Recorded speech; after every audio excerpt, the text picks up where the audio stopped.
ready.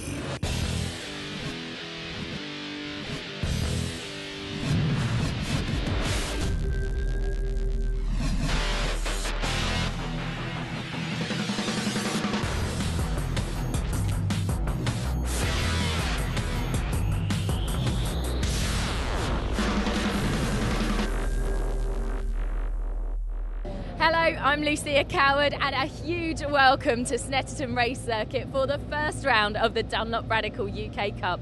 We'll be covering every round of this fantastic series, and as you can see behind me, we have already got a packed field of SR3s and SR8s, and a number of the drivers have actually upgraded to their SR8 RX model, which is even faster. So we're looking forward to some really dramatic high-speed racing.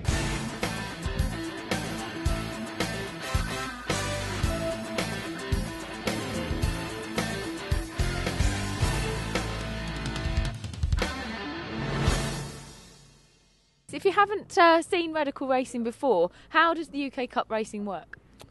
The UK Cup Championship's really geared up to deliver a mini enduro style race meeting. So a lot of our drivers get to drive together as part of a team. We have some fathers and sons, colleagues, friends, associates, former racing buddies, and we have a 40-minute race there that comprises a mandatory pit stop.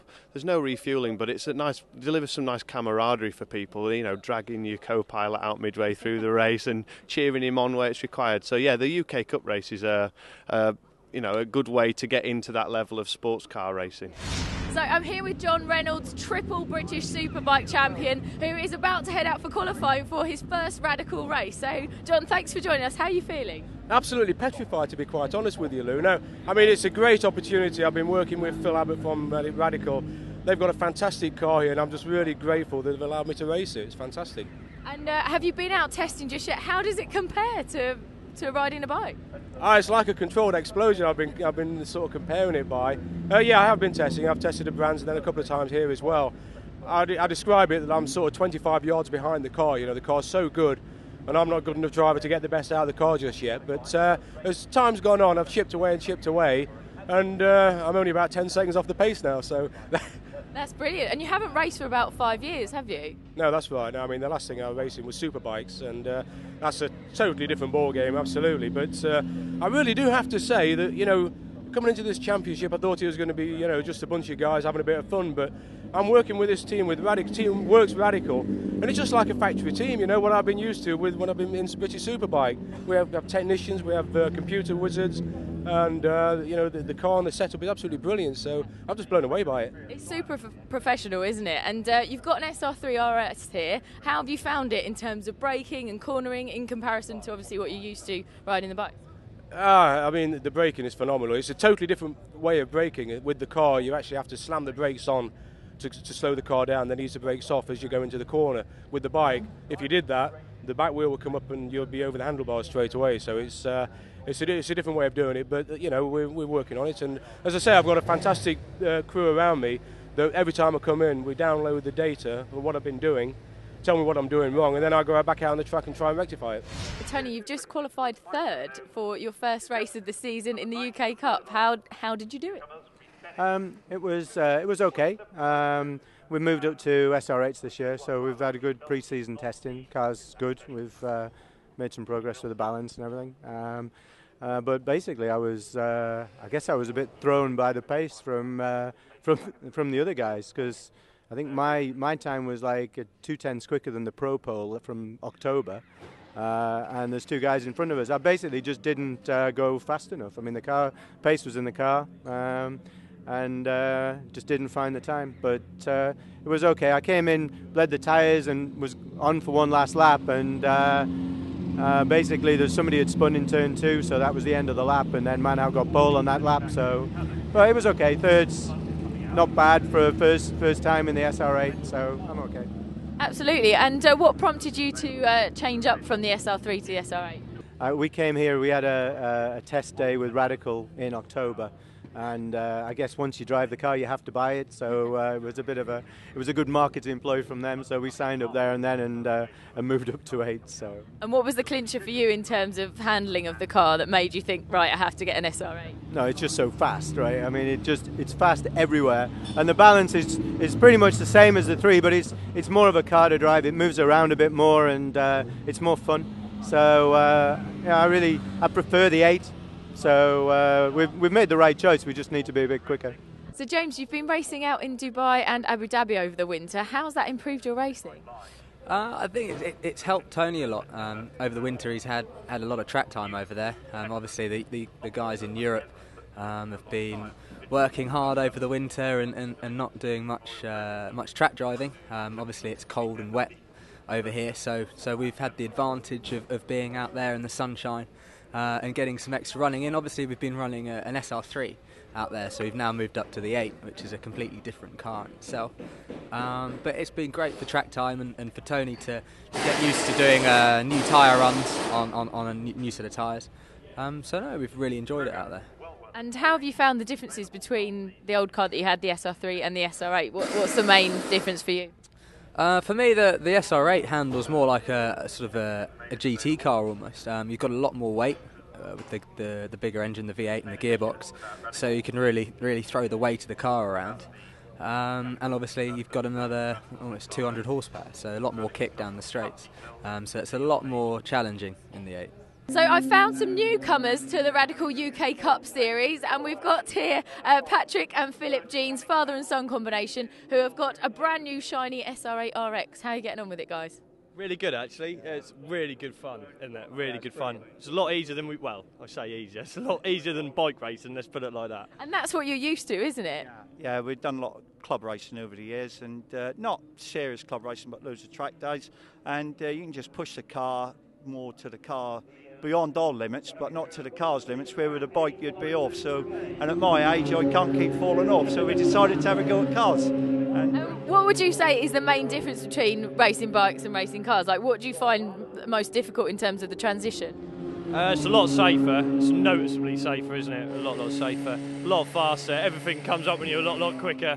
You've got to concentrate a lot more. But once you get going and you get a bit of the rhythm, it's really good fun. And you've previously raced with the Toyota MR2 series. So how does racing with Radical sort of compare? Well, they're a lot quicker initially, but the races are a bit longer as well. So I'm trying to get into endurance racing, so that's kind of where we want to go. The cars are much more responsive, much faster. There's a lot of air on them, which is the biggest difference between that and the MR2, really. And how have you found the setup of your car today during qualifying? Well, we struggled yesterday with the test session. We had a few issues with alternators and stuff, but the guys at Quintec and Slipstream got it sorted out, and the setup's really good for this quali. We had a little bit of understeer, but we set some good times. Probably should have had pole in the first one, but got pipped by Manhal right at the end. And so where have you qualified for the first race? We're second on the grid for the first race, and we're fourth on the grid for the second race, so good basis to go and try and get some results from. It's almost time for the start of race 1 here at Snetterton for the Dunlop Radical UK Cup. There is absolutely everything to play for, and we better get off the grid.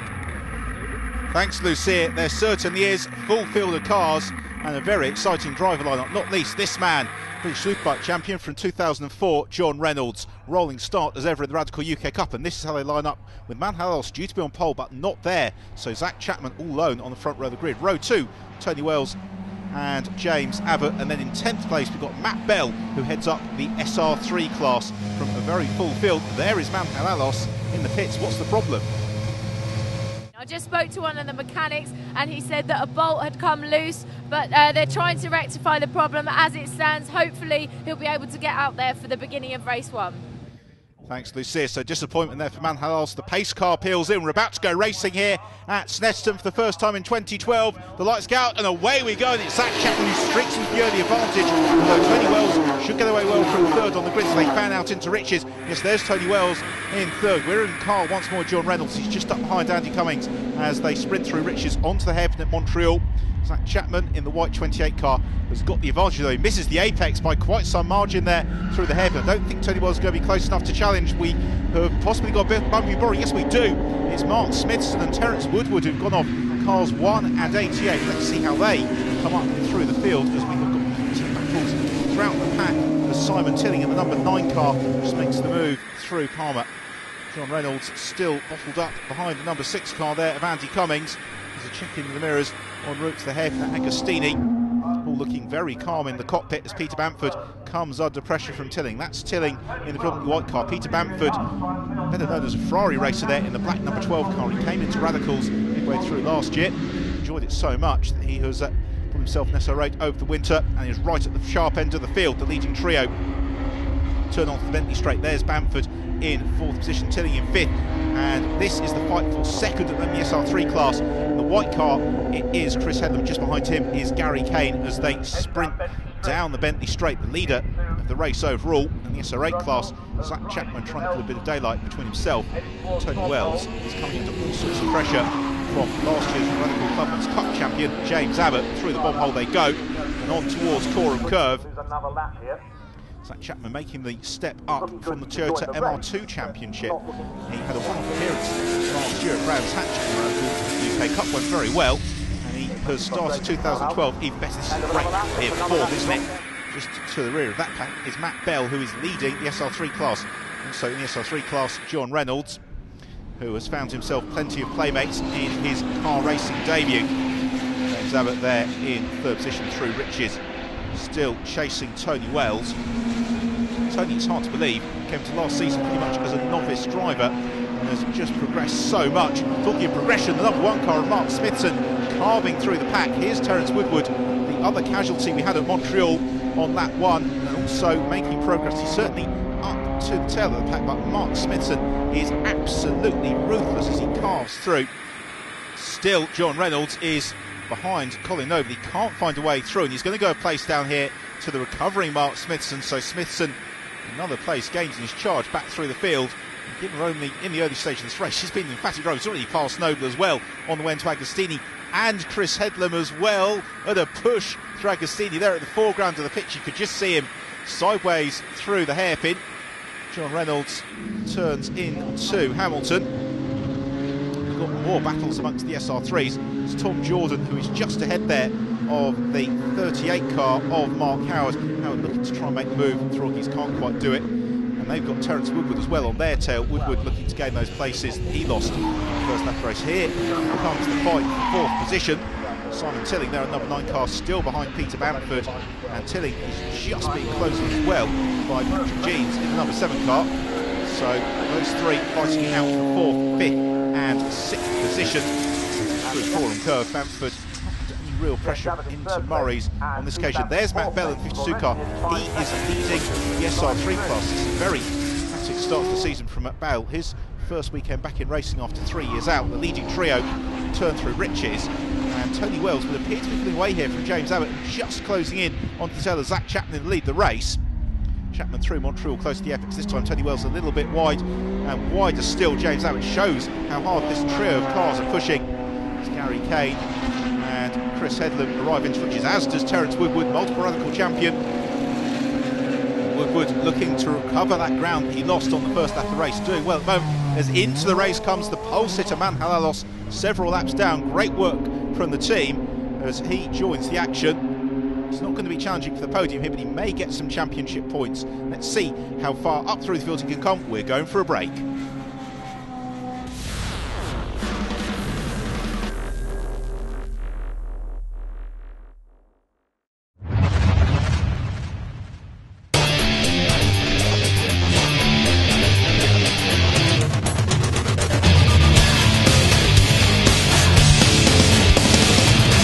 Welcome to another episode of Racing No Filter. Joining me in sunny California, Bill Wood, and down in sunny Florida, Peter King. We're going to take a look at some of the products HPD has created for the 2012 Honda Civic, and specifically we're going to show you how to install an adjustable sway bar. Until then, folks out there, you take care.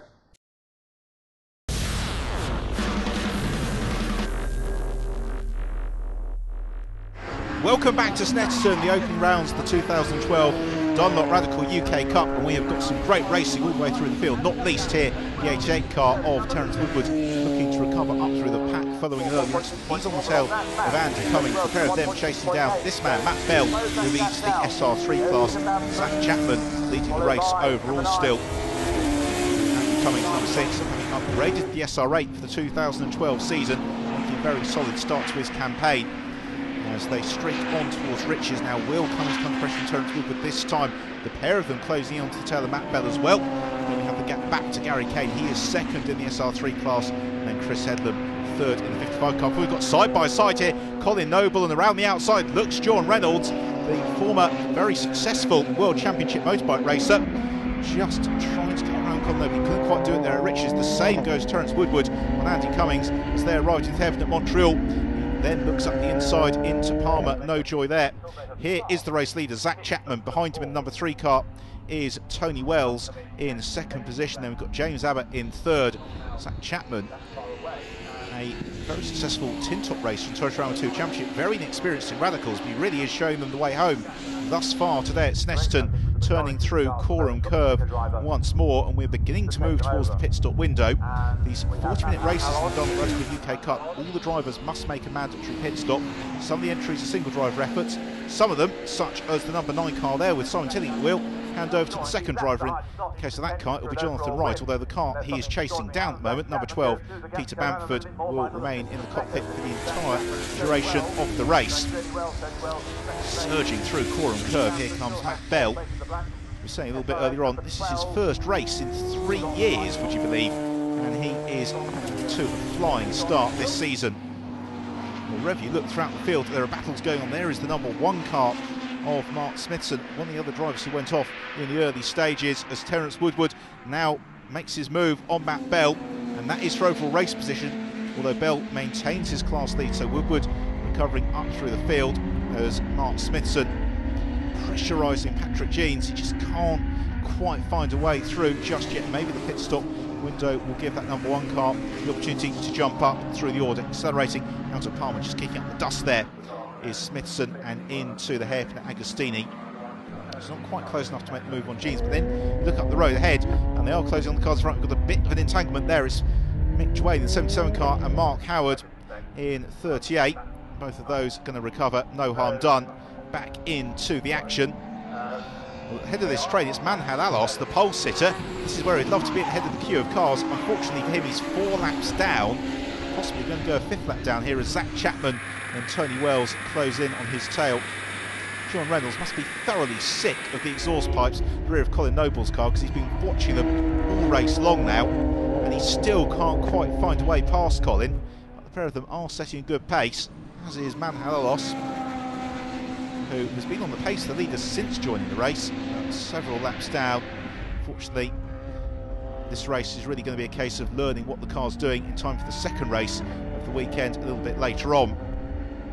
So Allos accelerating into Palmer as Smithson again cannot find his way past Patrick Jeans. The driver's really proving the old adage, it's one thing to close up on the car in front, it's quite another to find your way through. Simon Tilly will probably concur, but now we get the move from Mark Smithson. He finally finds the gap up the inside into the hairpin at Montreal. When Jonathan Palmer designed this Snetterton 300 circuit, he always thought the hairpin at Montreal would be the prime overtaking opportunity. Well, the pit window is open. James Littlejohn and Sean Balfe ready and waiting to take their chance behind the wheel. And look at Mark Smithson, he's now closed up and gone through a glut of cars. He's ahead of Peter Bamford and up into 4th place in the race overall. Well, we were saying all the while he was dicing with Patrick Jeans, they were closing on the cars in front. That's exactly what's happened. It's also brought Terence Woodward into the mix as well as Jeans. Looks as though Woodward at Murray's. That's very close. Terence Woodward, though, holding his line around the outside as they all peel off into the pit lane. The pit window very much open. Phil Abbott, Alex Capardia looking for their men. So we get the first of those driver changes. It's Jonathan Wright with Simon Tilling. Also Mick Dwayne hops out of the car. Jamie Robinson about to jump in. Does here's John Reynolds. His opening stint in car racing done. Phil Abbott into the cockpit. We're just outside Tony Wells and James Littlejohn's garage, and we're going to see how their changeover goes. So we'll see if this knocks anything off their time. Leaders due in now. Here they come. Zach Chapman and Tony Wells come to halt, and Wells not onto the pit apron. He won't get too many thanks from some of the other competitors. James Littlejohn, the ex-Formula Ford, ex-Formula Renault racer, clambers into the cockpit. They shared an SR3 in last year's Radical UK Cup, so upgraded car for this year. Chris Headland peels and he'll hand over to Jamie Stanley as Stuart Mosley is now at the wheel of the number 1 car and goes back into the action. So Phil Abbott rejoins as well. So Andy, it's the first race back for this season, 2012, and you've upgraded your car. How did you get on? Not too bad. This year's going to be interesting for me because I'm doing the Clubman's Cup in the SR3 and then jumping straight into an SR8, so the difference between 2 cars is quite different. But yeah, I'm getting on okay with it. I'm getting on okay. And how did you find your new car for today's race? Yeah, very good. We were testing here this week. Times are very good. Brad, as usual, is always on the money, so we're hoping to have a good result today. John, that was your first race out there with the Radical. How did it go? Very nerve-wracking, actually. And it's certainly a start I've never had. It was a rolling start, really, and yeah, it's a big learning curve, isn't it? I mean, I really didn't want to put the car into a barrier on the first lap, and with cold tyres, we don't have tyre warmers on the cars, so that's another learning curve I've had to go through, because I've spun the car twice now on cold tyres. So, yeah, steady away, but once we got into it, I was absolutely loving it. Fantastic job, yeah. The pit stop's coming to a close as Sean Balfe rejoins the track, and he's going to come out just behind Peter Bamford. In the Radical UK Cup, the pit stop lengths determined by the driver grading. Sean Balfe and James Abbott, slightly higher driver grading than Peter Bamford, so Bamford gaining the time in the pit stops. He rejoins in 3rd position with then Balfe immediately behind him 4th. This is going to give us a great battle over the next few laps. Already Balfe looking to try and gain the initiative, looking to the inside into the hairpin at Montreal. He couldn't quite do it. They then accelerate on towards Palmer. It's the black car of Bamford as Jonathan Wright gets it very wrong on the exit of Palmer, bumping across the grass. He should rejoin though. He's kept the engine running. Zach Chapman remains in the lead of the race. This has been performance thus far from Zach Chapman, but let's see what James Littlejohn can do, whether he can try and close that gap down. There's Littlejohn just at the very back of your shot, trying to close in on Chapman. Let's not forget that Littlejohn is relatively fresh, whereas Chapman has had to drive the entire race. Still Balfe pressurising Peter Bamford every which way through the bomb hole. Can't really overtake there. What about into Coram Curve again? Balfe looks to the inside, then the outside. Jockeying for position, they come through Coram and on towards Murray's. The exit from Murray's crucial to get a good run up the centre straight in towards Riches. And Balfe could be on for a good run here because he's in the slipstream behind Peter Bamford. They accelerate over the crown in the road here on the centre straight on towards Riches, but Bamford's got enough in his pocket. Casually looking in the mirror, and Sean Balfe unable to challenge through Riches. Then Bamford a little bit tighter possible in the exit, and Balfe's going to launch it up the inside here into Montreal. The hairpin, is he going to go through? Bamford tries to squeeze it back, no! Through goes Balfe into 3rd position. Great move, and he set up several corners ago on the exit of Murray's, and so he gains 3rd position as Alex Capadia goes wheel to wheel with Flabbert and gains the place. That's a great move from Alex, one of the quickest drivers in the championship. Phil Abbott had no option but to concede there through Murray's. Wherever you look, there are battles, but it is still Matt Bell who leads the SR3 class. And as with Zach Chapman lead the race overall, the SR8 class, it's been a case of steady as she goes, as Capadia and Abbott continue to battle. And Abbott, the car well placed in the race from John Reynolds' stint, is now with some very quick drivers, because the pair of them closing on the orange car now in the hands of Nick Padmore. Peter Bamford, who has lost another position there. There's Stuart Mosley, who has gained the place, so Stuart Mosley's up into 4th. Bamford is down into 5th position, and you just wonder how well that number 1 car would have gone had Mark Smithson not had that first instant in Montreal, because Stuart Mosley up into 4th place. We've got a bit of a moment there for Roger Green in the number 38 car, which is off in exactly the same place that his co-driver Mark Howard spun it earlier in the race. Nothing if not consistent, that squad, as Bamford puts a lap on the number 7 car. Philip Jeans still trying to pressurise Stuart Mosley, but Mosley beginning to put a few metres between himself and Peter Bamford. Yes, that gap is extended just on that run really between Riches and the hairpin at Montreal. The question now will be, can Mosley do anything about Sean Balfe up the road ahead of him? I'm not sure whether that's going to be possible. Peter Bamford, though, will be very happy with the way the opening round of the season's gone. Right, this is the fight for 2nd position in the SR3 class, and Nick Padmore coming under all sorts of pressure from Alex Capadia, who looks around the outside into Riches. He's really pushing, kicking up the dust on the exit. The ex-Formula First racer charging behind behind the ex-Fiesta racer as they go side by side through Montreal. Capadia runs wide. We're going to take a moment's pause. We're back here at Snetterton with more action very soon.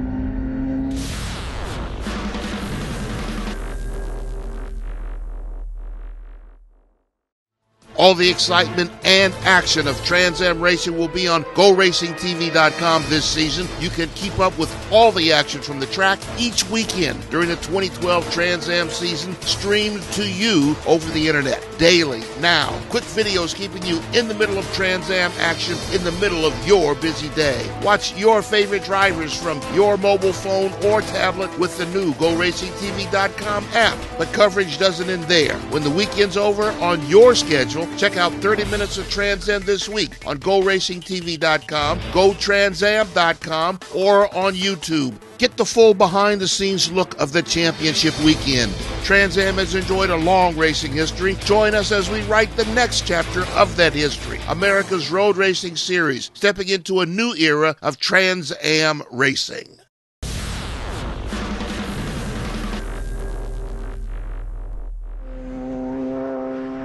Welcome back to Snetterton, opening round of the 2012 Radical UK Cup, and Zach Chapman in car 28 leads the way after the pit stops. He's managed to insert himself here into the battle for second in the SR3 class between the bright orange car of Nick Padmore and then the blue and black car of number 8 Alex Capadia, and Chapman wisely letting Capadia go through as we've got two drivers recovering up through the field here. This is Bradley Ellis in the number 6 car, who's up into 5th position now. Great drive from Bradley, and then Manhal in the 61 car with the disappointment from missing the early stage of the race from pole position as Capadia goes around Padmore, taking advantage of the traffic.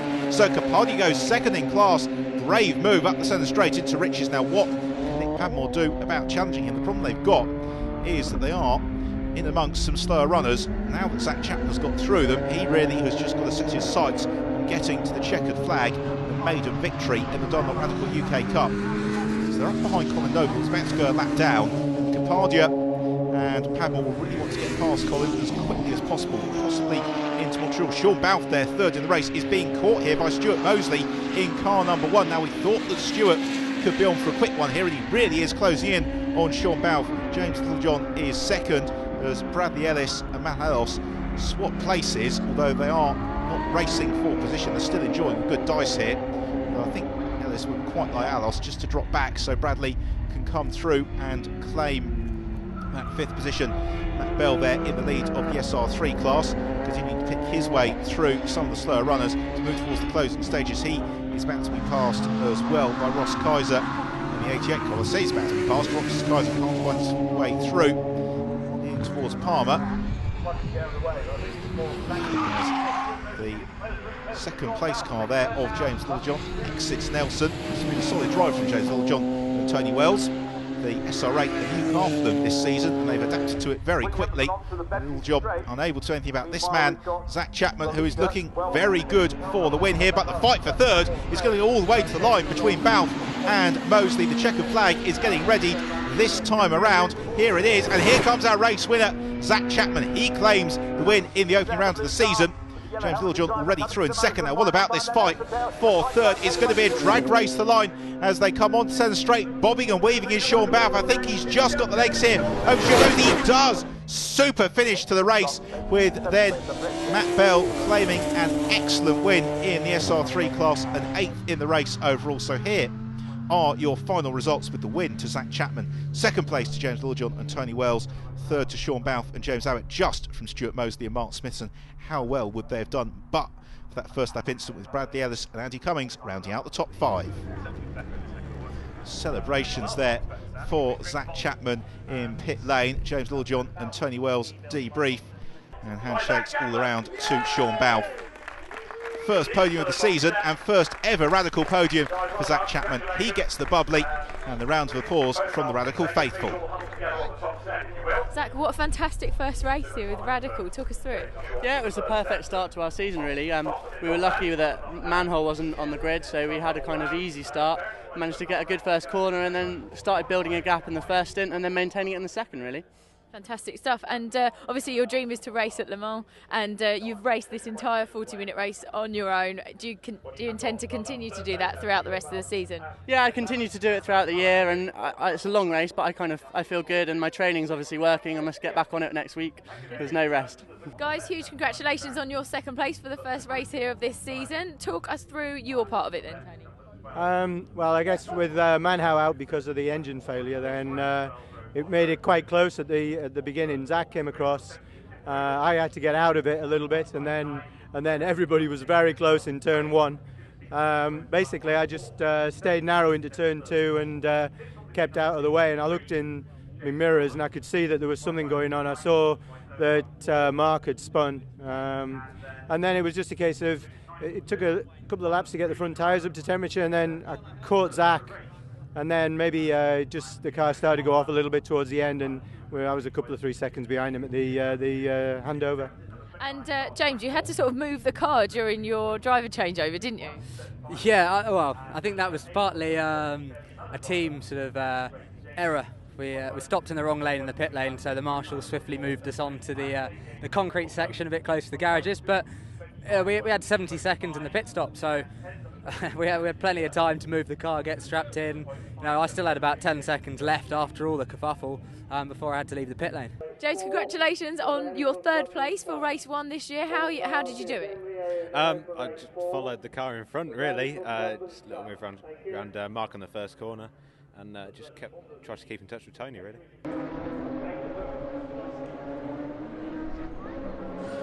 You've been away from Radicals for a while, haven't you? Yeah, I have. I've been competing in Europe in the V2V series over there in a Norma. So very different. The races are a lot longer. They're up to 6 hours long, whereas this is quite short. So, but it's great to be back. It's been too long. And how does it compare in terms of actually driving the car and the handling and things like that? I think these move around a lot more. They're a lot lighter. Well, they feel a lot lighter. I think the Norma has probably a little bit more aero, so it's under braking. It's probably a little bit later, but these are great fun to drive. It's yeah, a good fun. And so you and Gary are driving together for this season, and you're out first now for race 2, aren't you? Have you got any strategy in mind? Just go for it. You know, we're using the tyres from race 1, so hopefully they'll just hang on for this race and it'll be all right. But you know, if we can have a win in class, be ideal. But we'll see what happens. It'll be good. Gary's fully lit at the moment, so that's helping a lot. His neck's given up. He's probably moaned already about his neck, but if it just holds together, he should be all right. So Stuart, you're out first for race 2, and how did you do in qualifying? Yeah, qualifying went really well. We're really happy with the time that we were able to achieve. It would be nice to be able to do that lap time every lap, but obviously it's the beast that we have, so we have to see if we can pull as much of a lead as possible, because it's going to be very difficult to beat the likes of Manhal and Zach Chapman.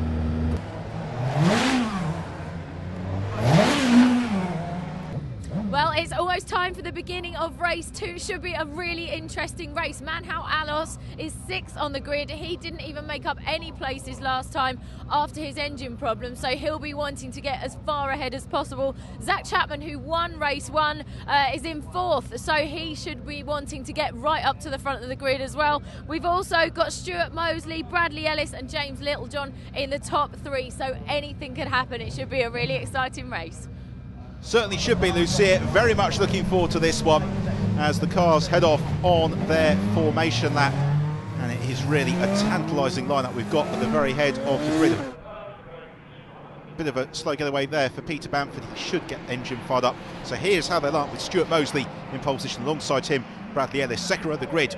James Littlejohn and race 1 winner Zach Chapman.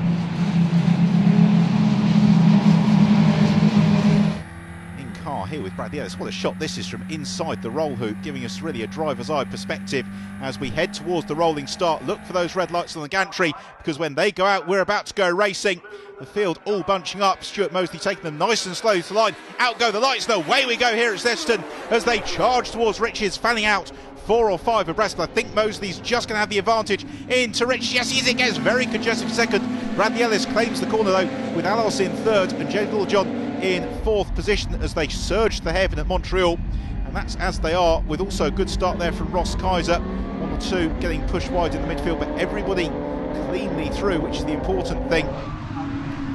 It's a leading duo, or should it be field really, because there's 7 or 8 of them running in a train. And heading up the SR3 group though is Nick Padmore, so he holds on to his pole position in the SR3s from qualifying in the other stages.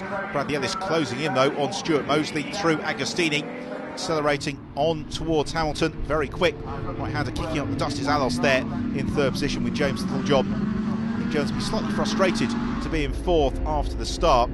Very quick driver is James, so he'll be wanting to stay with the leaders in these early stages to make sure that no gaps begin to appear. Peter Bamford there in the SR8 has got Jamie Stanley now on his tail. Stanley moving ahead of Nick Padmore to take the lead of the SR3s as they charge down the Bentley Straight for the first time of asking, then through Brundle and Nelson. Still Stuart Mosley leads, Bradley Ellis goes with him, then a slight gap back to Manhal Allos, who's got James Littlejohn swarming all over his tail. Good battle that one, ready for 3rd and 4th position. Then here come the SR3s, look at them, just one long train covering the entire field. Radical Racing at its very, very best through Coram Curve, and Ross Kaiser closing in onto the tail of James Littlejohn and Manhal Allos, so 3rd, 4th and 5th run together. Lap 1 completed, Stuart Mosley from Bradley Ellis, then Allos, Littlejohn, Kaiser as quickly as you can say it really as they streak through, and into 2nd lap it's then Zach Chapman who run race 1 in 6th position, and Chapman keep his powder dry in these early stages. Stuart Mosley just looking to put out a gap over the rest of the pack. John just having half an eye on the outside line there into Montreal, possibly trying to take Manhal Allos by surprise, but Allos, experienced radical driver, has been in the 4th place in the championship for the past few seasons. He knows a thing or two about winning races as well, so it's going to be a hard man for Littlejohn to pass in car with Bradley Ellis as he moves to claim the late apex. Agostini accelerates on towards Hamilton, very quick left-hander. Allos turns through it now, with James Littlejohn still in hot pursuit in that 4th position. Both of them experienced drivers, and there's Ross Kaiser as well in 5th, homing on their tails. So they turn through Williams and on to the Bentley Straight. Nobody probably quite close enough on this occasion to be able to challenge 4th position. The same doesn't go for this battle between Colin Noble and Matt Bell, the SR3 class winner from the earlier race. And he is having to do John Reynolds at the moment and try and find his way past Colin Noble. The race leaders exit Nelson, accelerate on towards the bomb hole, and Bradley Ellis is really closing in here on Stuart Mosley. So 1st and 2nd coming together, as are 3rd, 4th, 5th and 6th, because Zach Chapman has joined this battle. These 4 cars running pretty much line astern through the bomb hole. It's Ross Kaiser who's possibly making the most ground as Ellis there. It's a little bit of a twitch through Coram Curve, out of Murray's and on to the centre straight. The leading duo able to put quite a bit of distance now between this fight for 3rd position. There is Zach Chapman in the white 28 car, looking to use the slipstream to close in on Ross Kaiser. As off goes Peter Bamford at Coram Curve. Bamford bounces across the grass, so the man behind Super Dry Clothing keeps it cool. The leading duo continue to fight. Bradley Ellis sliding through Montreal as well. It's a fantastic battle we've got here for the lead in the Radical UK Cup here at Snetterton. We're off for a break. We'll be back in a few moments' time for the conclusion of the race.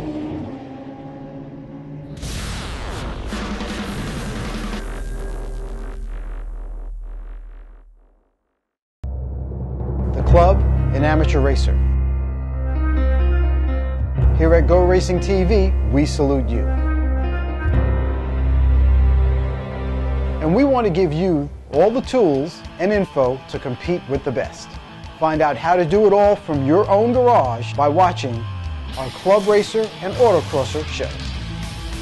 GoRacingTV.com, supplying all your video racing needs.